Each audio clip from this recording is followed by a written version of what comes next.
Perfect. All right, guys, welcome back to Open Water Night 4. Super excited for you guys. We're definitely kicking along. How was last week, or Monday for you guys? Not last week, but Monday. It was hard? How so? I just struggled with underwater communication a lot. I think you could tell. You did great. Really? I was excited. We would be having a different conversation if there had been a problem. Oh, okay. You did great. You did your mass drills. You did extra regulator drills. You guys got to kick along.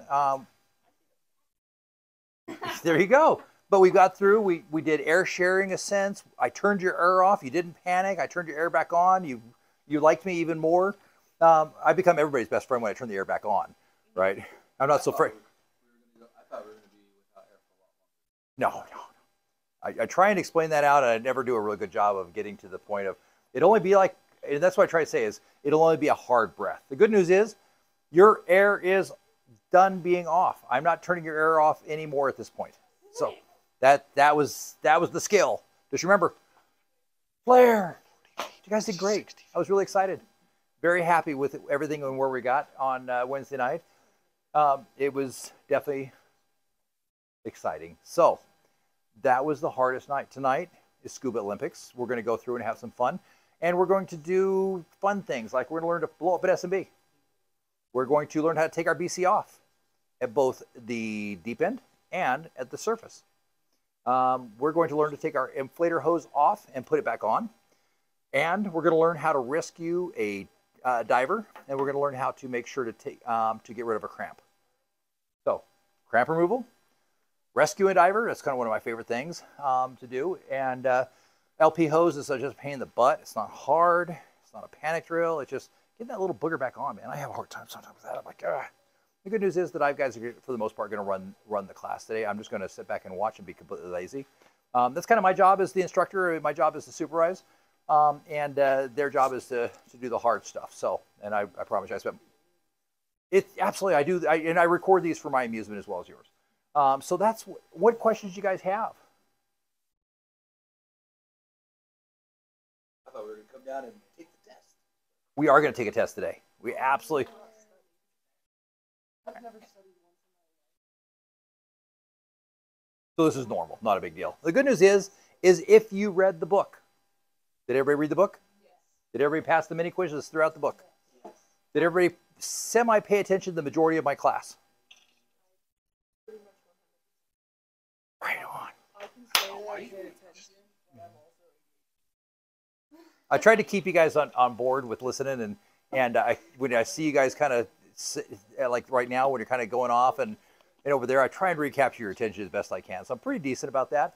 So the good news is if you read the book, pass the quizzes, and listened to at least 80% of what I had to say, you will do great on tonight's test. Like I said, I've only had a few students fail, and it's one of them, when I called his mom, because he was a 11-year-old, his mom said, well, we didn't take this super seriously, and I did all his homework for him. So I'm not super surprised. So that was one. I had one other, but he actually ended up passing. We had another 12-year-old. And what we did is I sat him down with Nikki, and they took the test together, and she read the questions to him in the vernacular he could understand. Pass the test. So I don't count. I guess I shouldn't really count him as a failure because he really was a win. So, and he's certified. So if the 11 and 12-year-olds can do it, you guys, no problem. So that's the good news. We'll read through every question of the test. I will turn the camera off at that point. I won't record you doing that. But that's the plan for tonight. So if you wouldn't mind, go ahead and hit the next slide, please. Perfect. So problem solving. Everybody should pair up into buddy teams. You guys are now a buddy team. You two are obviously a buddy team. My question to you are doing a dive with 2 other divers on a reef. Your depth is 33 feet. Diver 2 is 40 feet, at a depth of 40 feet and 30 feet away, photographing something on the reef. Diver 3 is 30 feet away and about 40 feet, or 30 feet deep and about 40 feet away. So 30 feet away and 40 feet away. Diver 3 is noticed, is signaling you to swim towards them. Hey. As you inhale, it becomes very difficult to breathe. Your SPG indicates that you're low on air. What's next? And why? Discuss? Discuss?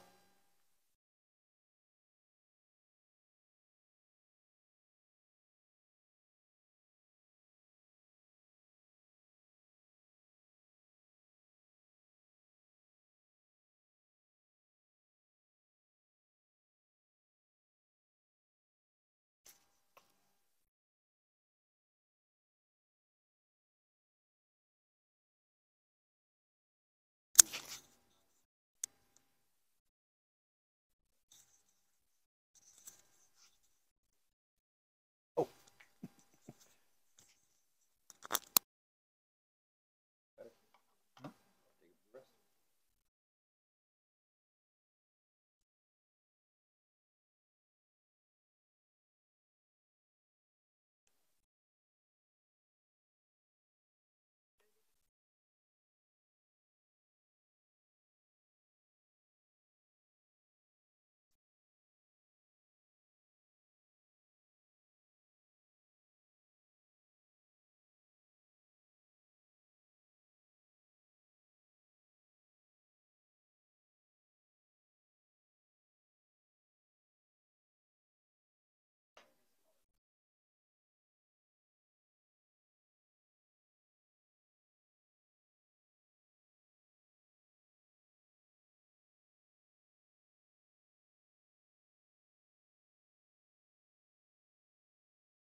Everybody kind of got an answer? Okay. Let's hear what you think.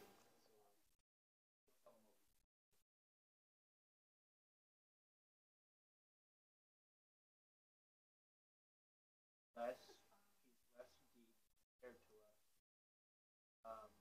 He's farther away. Have to go down. No, you'd go up, which would give you more. Actually, never mind. So you go up and you get more air because of oil and don't have air.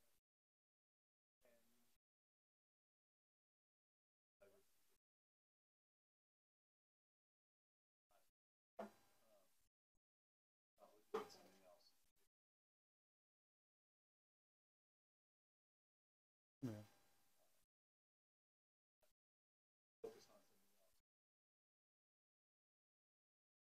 How are we doing here? But good things to think about. Are you saying we're totally wrong? No, not totally wrong. There's lots of things. Well, how about you guys? What did you come up with?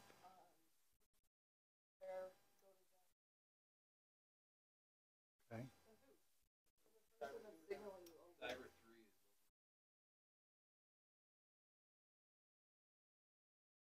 Okay. So if, yep. So the best thing to do is going to be signal that you're out of air and you're going to the surface, right? Because you're low on air, you're not out of air. So you don't need them to come over to you and give you air. It doesn't say you're out of air, you're low on air. You're at 33 feet, so you can go to the surface. If you've got time to do a safety stop, you can do that. You're not going to swim towards them because that just uses more of your air, right? So let them know what's going on and then go to the surface, right? Because you're not at a point where you have to share air yet, right? It says you're low, you're not out. Yeah, and so as you go towards the surface, you're going to get a little more, right?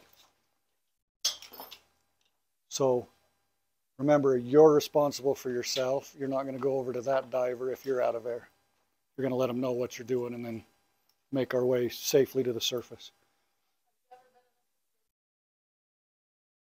All the time. When I was commercial diving, I'd breathe my tanks down to where the mask just sucks on my face. But I was like 4 feet in the water and stood up. Yeah. Right. So that's kind of a trick question.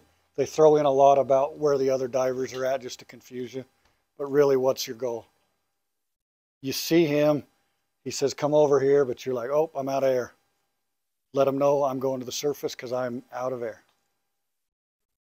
Diver 3 is 40 feet away, and he's signaling. The other diver's 30 feet away, and you're at 33 feet.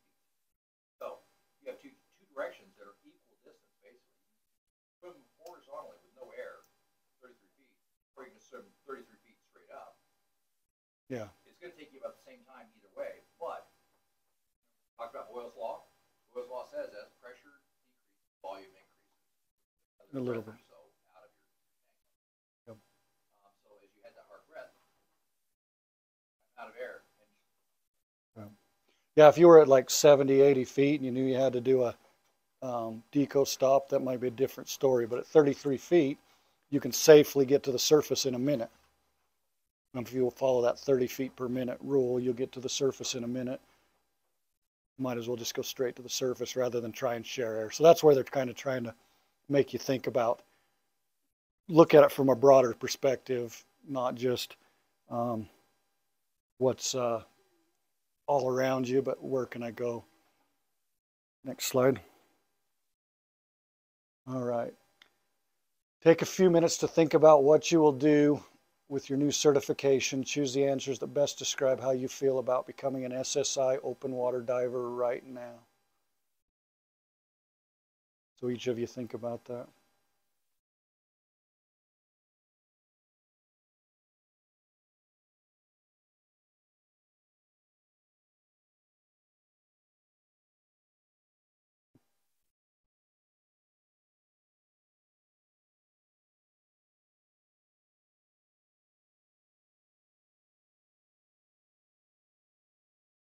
Okay, how about we start over here this time? What do you think? You already have a trip planned? Yeah? Fun.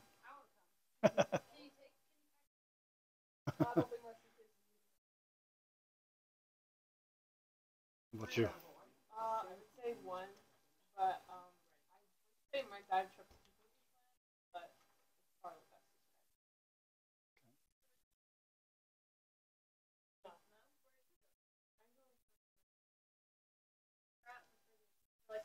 We're going on a cruise. Yeah. Maybe.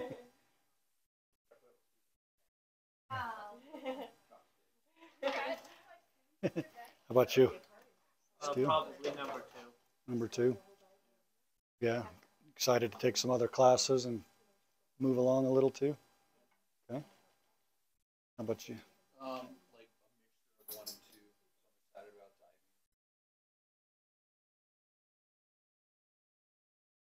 The avid travelers. Dive wherever. Yeah. Do you have a trip planned already? Like not a diving trip,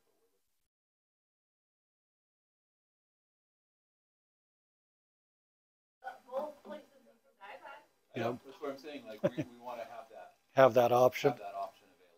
So nothing concrete, but you want to make sure you're ready to go. Well, good.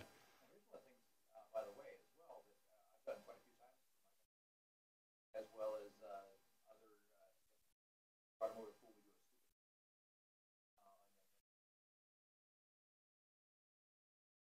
We've done it 3 or 4 times for our ward. But it's a lot of fun.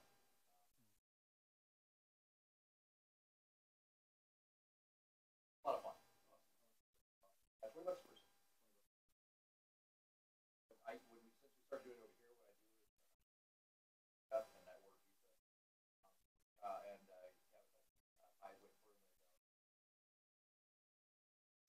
There you go.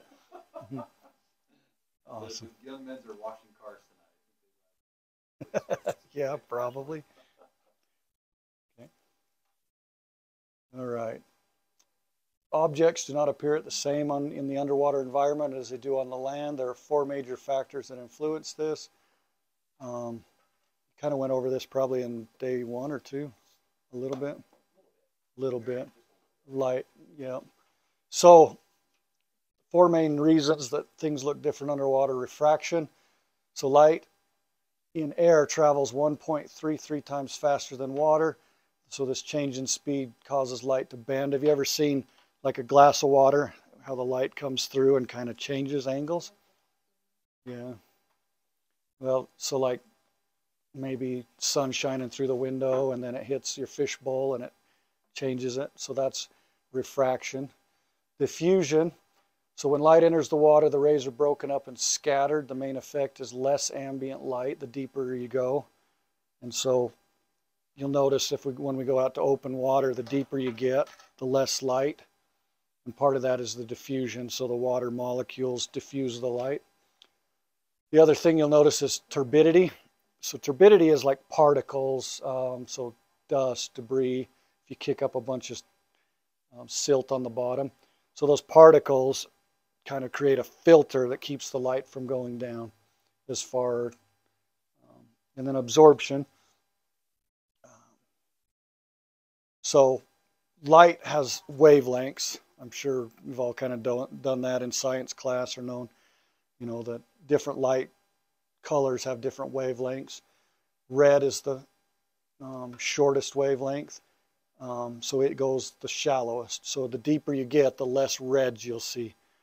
And so a lot of times even things that are bright red on the surface will look blue or kind of be a lot duller color, because as you go deeper, those reds are absorbed by the water and don't go down as deep. So it's like particles in the water. So let's say you dumped a bunch of silt and that silt's in the water.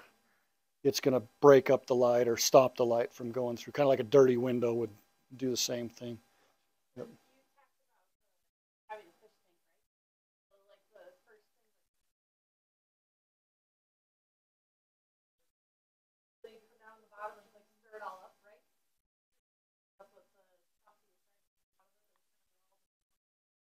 Mm-hmm. Yeah. You will have a first-hand experience. Yep. No doubt in your mind. What turbidity is, yep. There's definitely stuff floating in the water out there. All right, so these will go through kind of just some examples. Refraction, how the light changes or bends. That's the fishbowl thing or the glass of water where you see the light kind of bending through it. The next one, diffusion. Talked about how it kind of spreads it out. Next one, absorption. So this is what we talked about longer. I didn't realize he had slides that illustrated each one. So the violet spectrum is the smallest wavelength or shortest wavelength, and so it goes the deepest. So the red is absorbed a lot.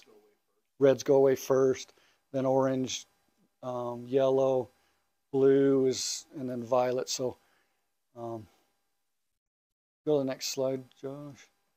All right, so you can see, yeah.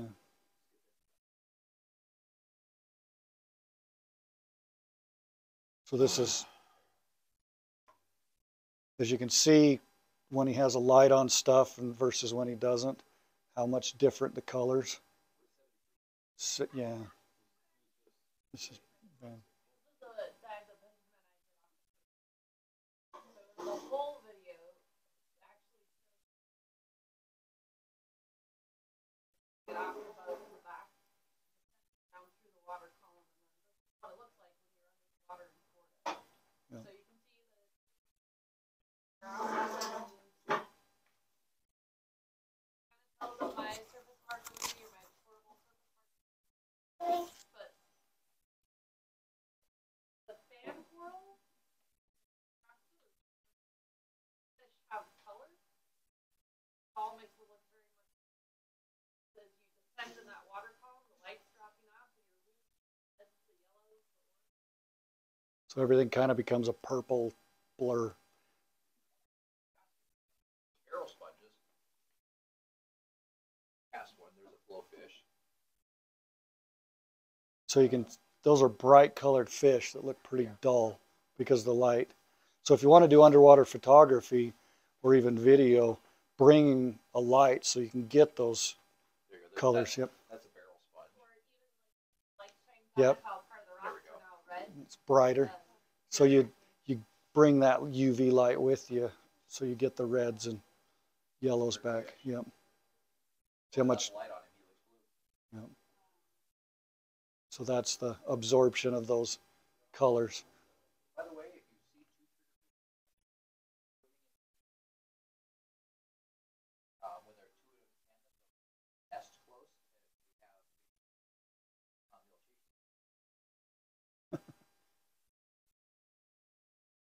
Yep. Yeah. Black rockfish are this. They'll headbutt you too. They're pretty good size if you get near their nest. That's because I have a light.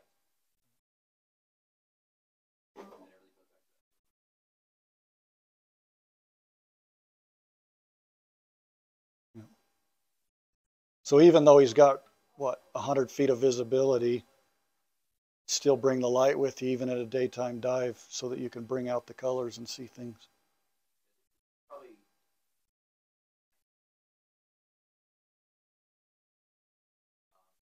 water tip at 73 feet. 5 feet of viz on this. Not deep, 73 feet. On a warm, sunny day.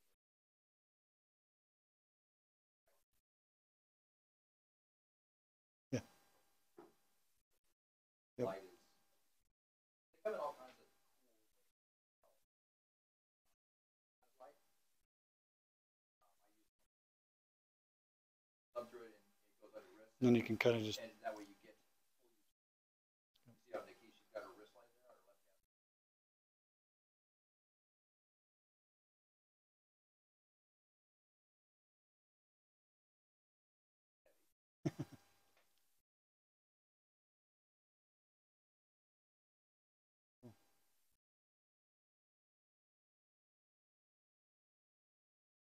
lots of fun things you get to see once you start diving where there's good visibility. Yeah.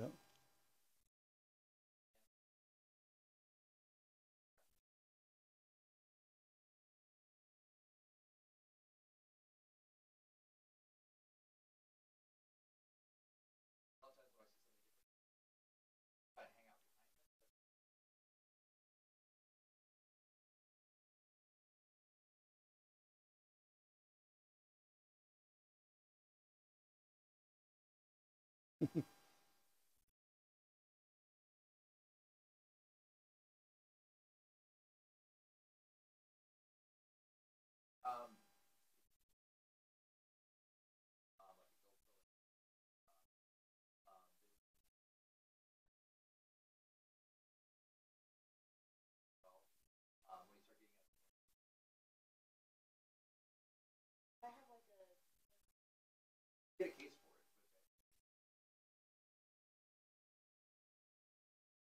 it. Yeah. Yeah. The GoPros actually do a pretty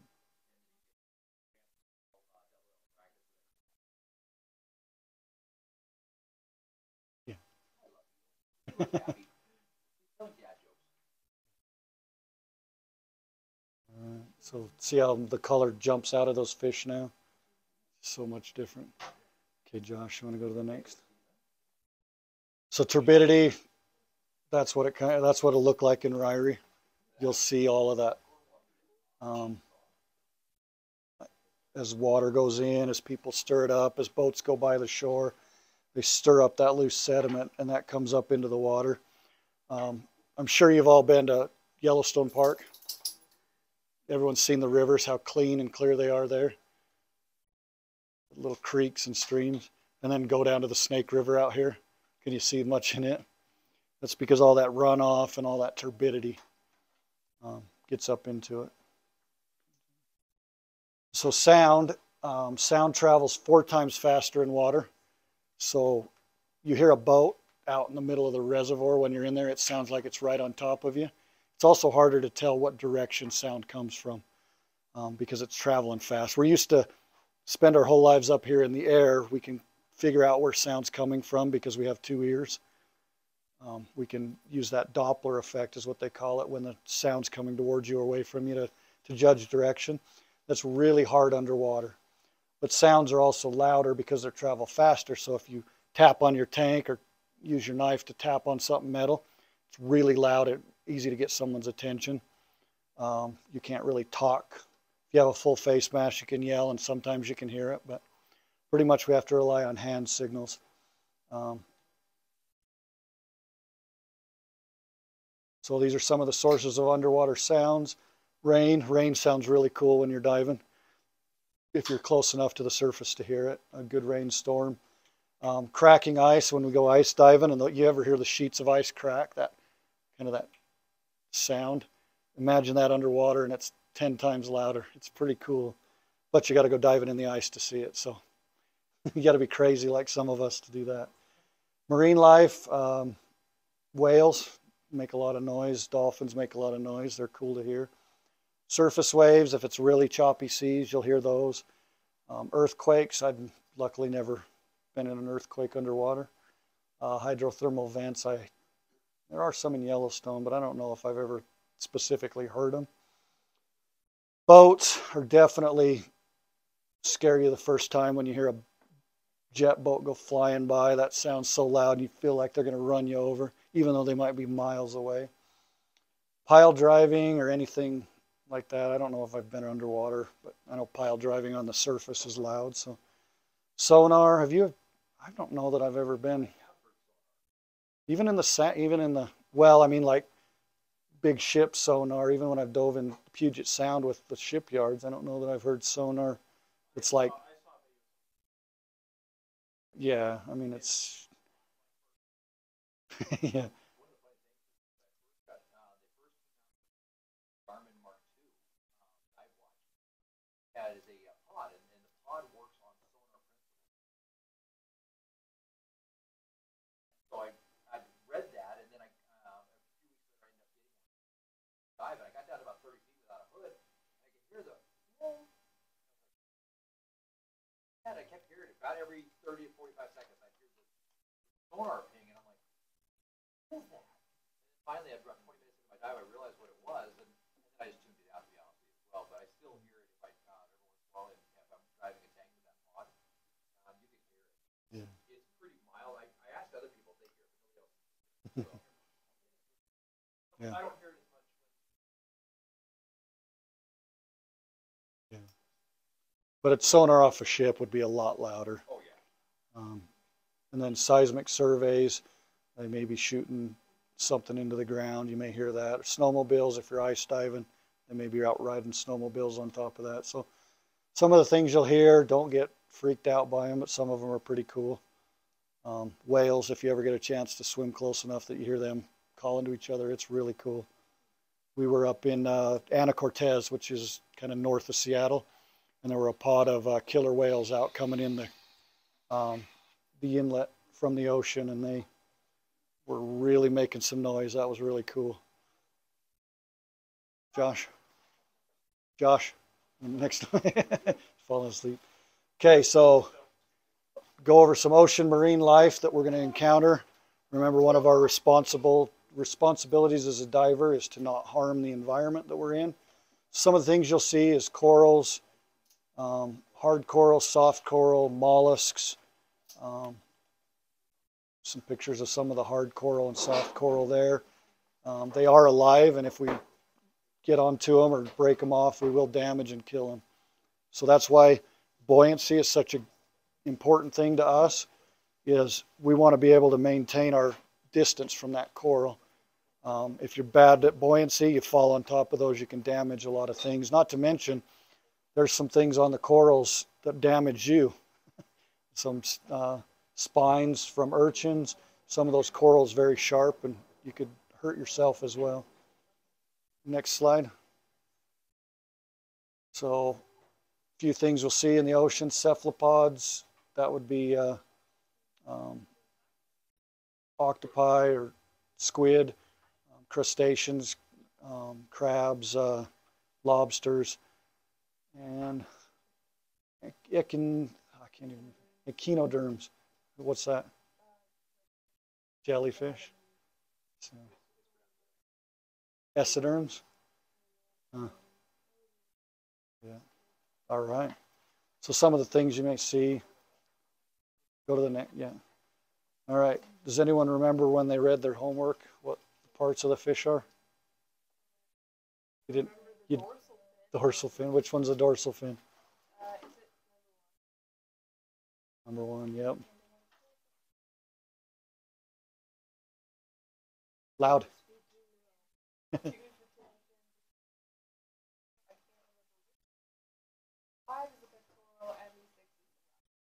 Lateral line, yep.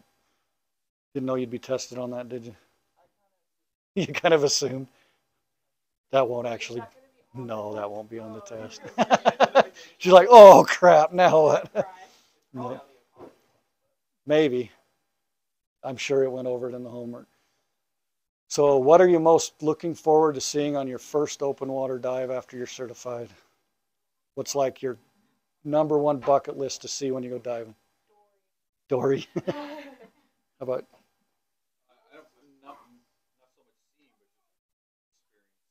but just kind of You're like an, getting my feet wet and going,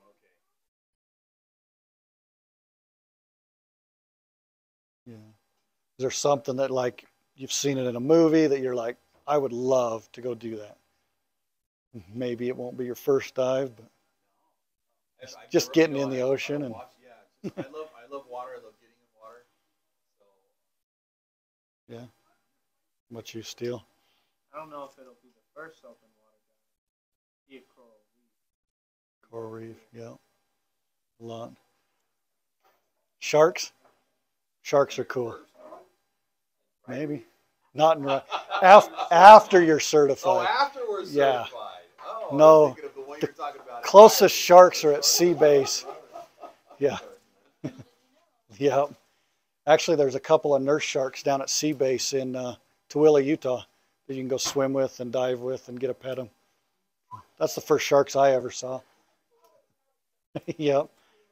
Sharks are pretty cool. How about you guys? What's the first thing you want to see? Sharks? More sharks? Yeah. How about you, Lily? Besides Dory. I kind of, yeah, I also kind of want to see like squid and octopus. Yeah. Octopi. Yep. Cool. They are. And they can fit through like a crack this big, a big old octopus. Then their beak. Yep. They're crazy. And I've seen the biggest one I saw was about 8 foot around. That was in the Tacoma Narrows over by Seattle. Dark, deep water, but they hang out where it's dark and deep. It was about 130 feet. It was pretty deep. Over an 8 foot octopus. It's huge. You'll scare the crap out of you the first time because they are like, that means their tentacles are like 3.5, 4 feet long. How different is that's what sort of how different if I go in Thailand versus Seattle, like So Seattle's cold water. so, but I'm saying like I'm not talking about the water, I'm talking about what it looks like underneath. How different does it look? You could go from one side of an island into the other and it would be completely different. There's different marine life, different growth, depending on if it's on the ocean side versus the leeward side. There may be different formations of coral if they're not in the current. Seattle's kind of dark. I mean, up in the sound, it's cold, darker water. It's not going to have awesome visibility. You might have 40 to 50 feet in shallower water. Vietnam, probably, what, 150, 200 feet? I mean, it's...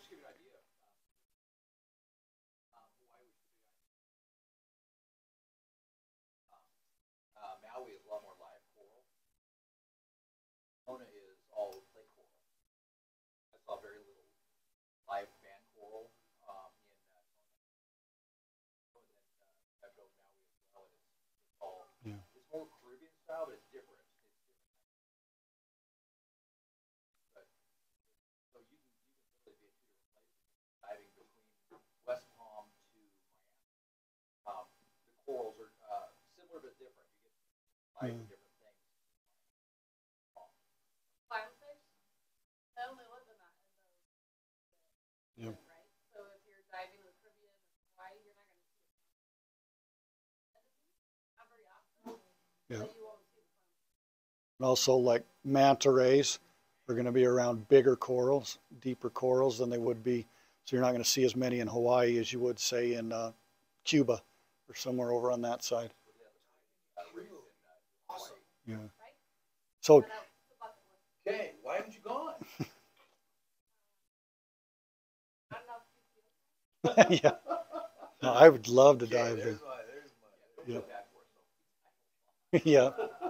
So yeah, there's so many things to see, and you've got like the rest of your life now that you can go see things. Now that you get certified, all those things, just do some research and go where you want to go. And so there's a whole ocean.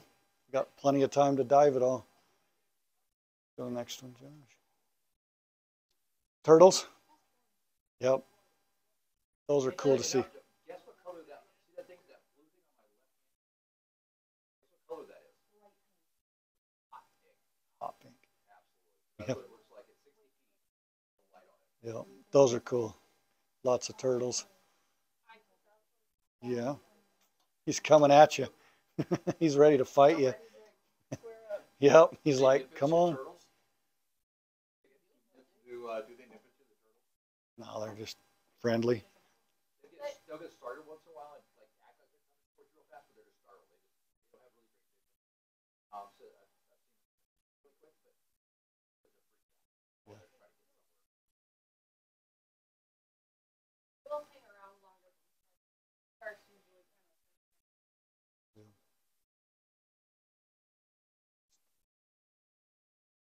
Why do sharks attack?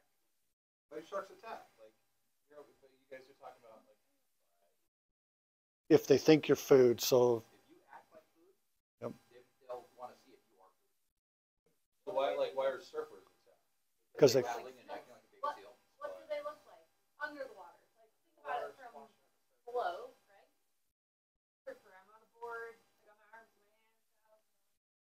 Look just like a seal. If you act like a flaily baby seal. Most of the time, I'll just bop them on the nose and push them away. Sharks, like shark silkies, is when you're in the area, they're not sure if you're food or they're not sure what you are. A lot of times they'll just crash into you. Drop out. And they'll hit you pretty hard too. It's surprising the first time you bumped by a shark. And you'll turn around. And so we've had them bumped into us in our kidneys and the chest. The secret with sharks is you can touch your elbows to your chest. Touch them, they're in your space. Top of their head, and you push them away. If you have to reach out for them, you're in their space. So that's the difference. That's their space. How often are you want the stats? I got stats. But it's like you're 150 times more likely to get killed by a cow than a shark. So Okay. No, I got the stats. You ready for these? Okay, so last year there were 5 bites, 2 deaths worldwide in sharks. Anybody want to take a guess how many people died via cow last year? 20. my best ones are ranchers. So 2 deaths by shark last year, 20 deaths by cow. I don't know. I need to dig into the actuary on that. It certainly could be. I'll look into that, the actuary on that. more vending machine deaths a year. Exactly. Anybody want to guess on vending deaths related to vending machines? 50 people died last year related to being killed by a vending machine. They try and Vending and machines. tip the candy out, and it tips over on them and kills them. Oh, it gets better.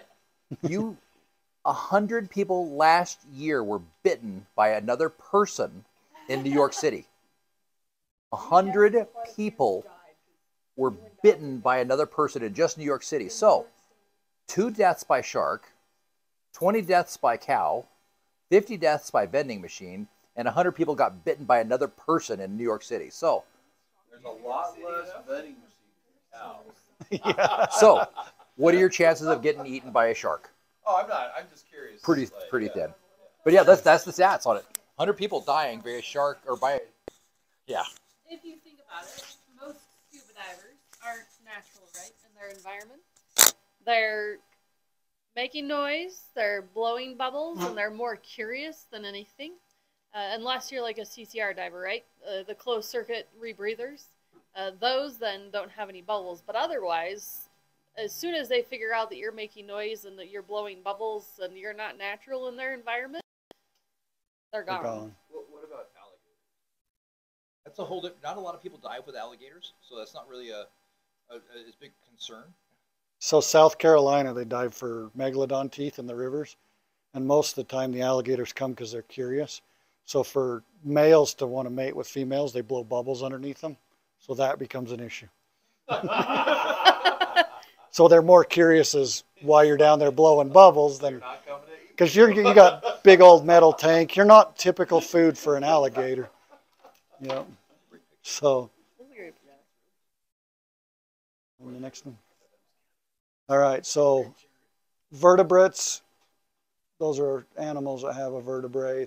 Whales, sharks, dolphins, tuna. Tuna are really cool if you see them underwater. Lots of smaller fish on the reefs. Cold water marine life. So the biggest octopi I've ever seen have been up in colder water. Seems like I don't really like cold, deep water. Starfish. I've seen some pretty good sized starfish up in the Sound in Seattle area. The next one. All right. Look at all those fish. Anyone know what kind they are? Well, I know you do because you took the picture. Lots of jacks. So sometimes you'll see a bunch of school of fish just swimming around like crazy. It's pretty cool to see it. Next one, Josh. There's Santa Claus. You can go. You can find Santa Claus diving. Yep. All kinds of wild sea life underwater. All right. So some of the potentially harmful marine life. Which one do you guys think is the most dangerous? Causes the worst effect on this slide? Lionfish? Okay. Lionfish are the conch. That thing. The conch has the most amount of poison. Is the most dangerous. Really? Absolutely. They have a big poisonous spike. Yeah. So probably the most injuries I've seen, at least snorkeling and diving, are the urchins because people step on them, brush them with your leg. Lionfish, they're really good to eat, and they're an invasive species in a lot of areas where you actually are encouraged. If you're going to spearfish for lionfish, you have to have a plastic tube to put them in because you can't just run them on a stringer or they'll stab you because they've got spines all the way over the top on their arms. They're like a porcupine underwater.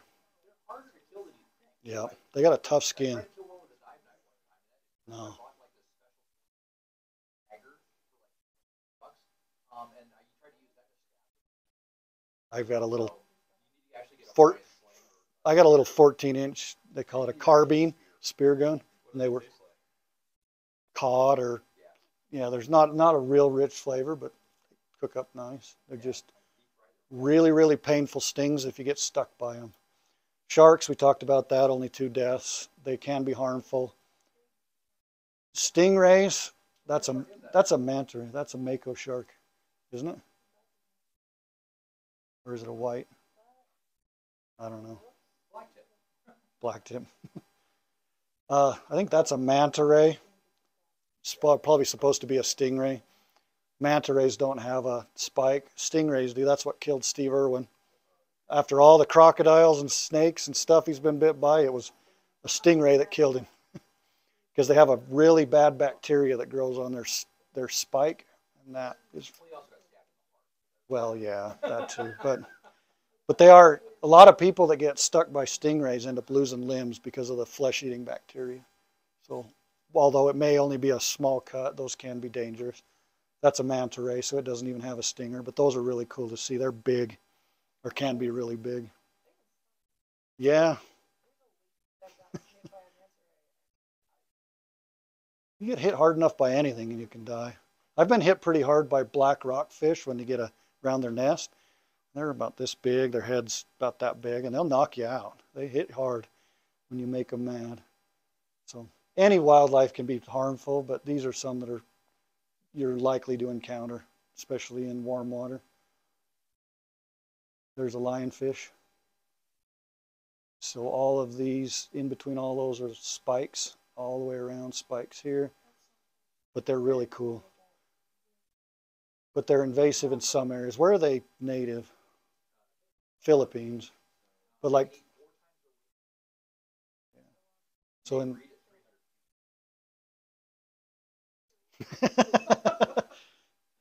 so yeah. All right, next slide. So freshwater, this is some of the stuff. If you do inland diving in freshwater, you'll see eels. Is that a sturgeon? Salmon? Oh.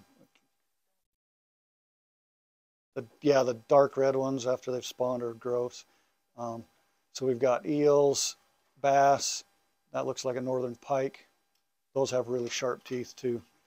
One of my buddy's son is in Texas, and he caught an alligator gar today. He sent me a picture of a big alligator gar.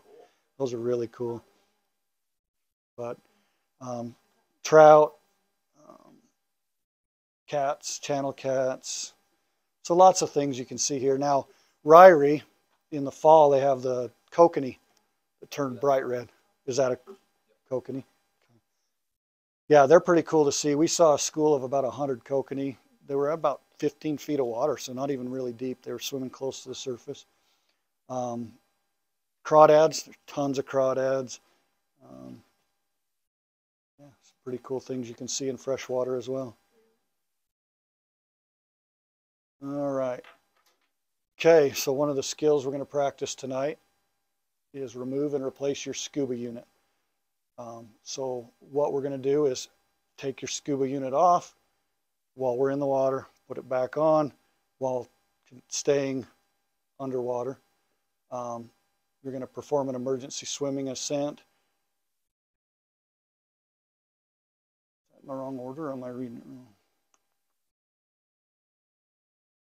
Okay. So, yeah, so why we're going to do that is, let's say you get something stuck or you have a leak in your tank and you need to see something that's going on behind you. So that the reason we're going to do that is it gives you options, right? You know you can do it. Let's say something gets you back into something and you're stuck and you've got to take it off to figure it out. We want to make sure you guys are safe and understand that that can be done even at depth. And then, yeah, okay, is this a video? Okay, so this is the emergency swimming ascent, or is this the remove? Okay, okay.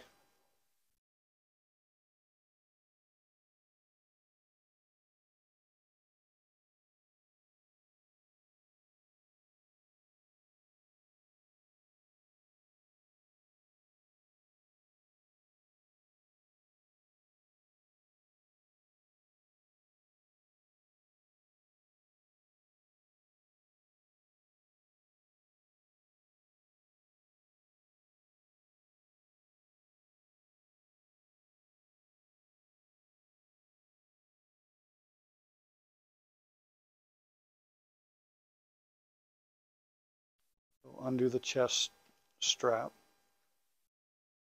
Go down and undo the buckle, but leave the Velcro on for now.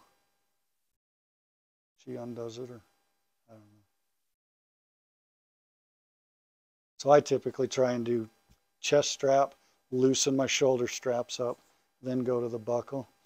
One thing you got to make sure is that you maintain control of your BC, especially if your weight is in your BC and you let go of that, you're going to go to the top and your BC is going to go to the bottom. So see how she took one arm out, got control of the BC, and then take the other one out so that you've always got a hold of it, and then bring it around in front of you. I actually like to keep my arm through when it's in front of me so that if something happens, I've got control of it. But then you can check if something's leaking or if you're stuck on something or something's wound around your tank. Then to put it back on, you just kind of reverse the process.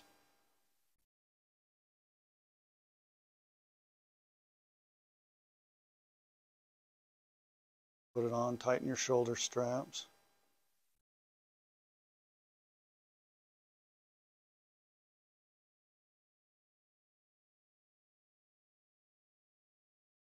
Do up the Velcro on the cummerbund and then clip.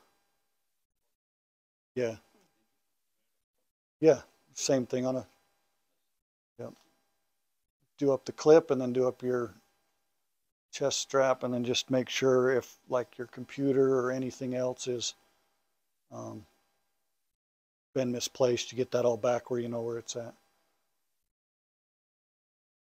See how she's getting all of her equipment back in so we don't have stuff dangling around. Making sure everything's good. It's pretty simple. We'll practice it in the shallow end, then we'll practice it at depth. Next thing is launching an SMB.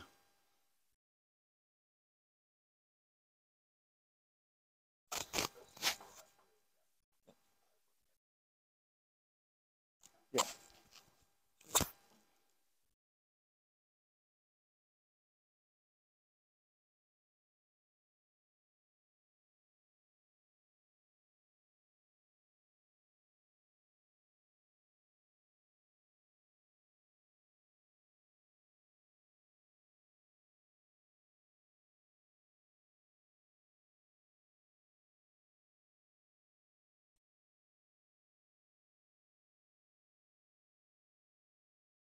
Takes a double-ended clip, clips it on so she doesn't lose it. And do the band around the SMB so that you can unfold it. And the reason we use the spool is because as you put air in this, it's going to shoot to the top.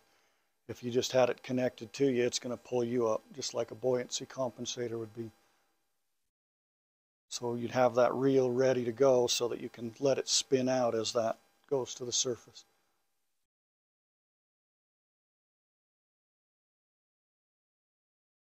So the SMB she's got has the little mouth valve that she's breathing in from her regulator, breathing out into it. Some of them are open bottom. Those are preferred because then you can just take your regulator and just your exhaust port will fill it up for you, so you're not wasting air.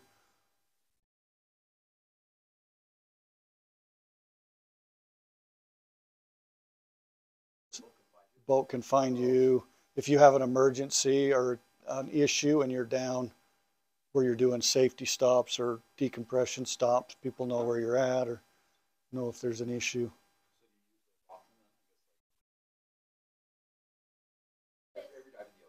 Yeah.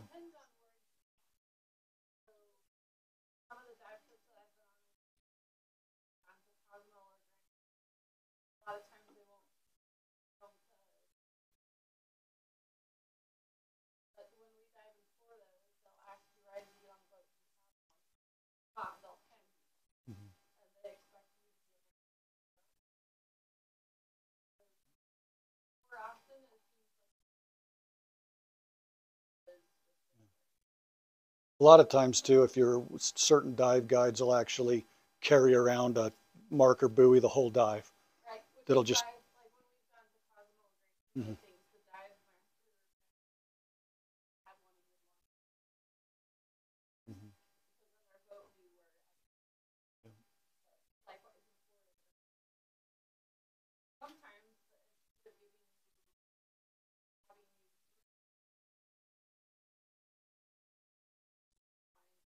But you think about it, even if you're with a group where the dive guide has one, if you get separated, why not have your own so you can let people know? Because I promise you, even from a boat, it's hard to see people floating on the surface of the ocean, but that big old orange SMB or pink or whatever color is going to be a lot easier to see, especially in and out of waves if it's choppy seas. So it's a pretty simple, small, not real heavy piece of equipment that is pretty important to have. As always, like us on Facebook. Give us your reviews, honest reviews. If you think I suck as an instructor, tell me, because I can't improve if you tell me I'm good, and I'm not. It also helps us learn what we can do better, or if we're doing a good job, we like to hear that. And then also your friends get to see what you're doing, and that you're diving. So, all right, So after you're certified as a diver, you can go on to do a lot of specialty classes. And a lot of these are tailored depending on what you want to do with your diving career. If you want to go deep and do shipwrecks or do caves, you're going to go to the tech side of things. You're going to start out by doing some of these night and limited visibility, some of your like boat diver. Perfect buoyancy is a really good one that'll help you work on getting your buoyancy right. I think, are they still doing the Master Diver Challenge, right? Okay, oh, yeah, it's over there. So if you, once you get certified, if you get to a Master Diver, which is 4 specialties and stress and rescue within a year, you're put into a drawing to win, I think it's a 7-day dive trip. So it's, I mean, if you're going to do it anyway, you might as well get entered. What's that? Oh, 50 dives. Yeah, sorry, I forgot to mention that. So Master Divers, 4 specialties, stress and rescue, and 50 dives. There's also recognitions for getting lots of dives. Stress and rescue is probably one I would honestly recommend to every single person who ever dove, because that's going to help you learn what to do in a rescue situation. And honestly, it makes you better prepared to handle emergency situations.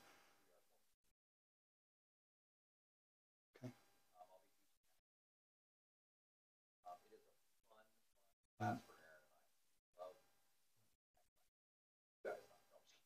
Yeah. So it actually, it'll put you in some stressful situations that you'll be able to handle, and it'll make you a lot more confident in your diving ability, so that something happens on a dive, you'll know that you can handle that. But it also helps you become a better diver for all the buddies around you that you're going to be able to help if there's a problem with them as well.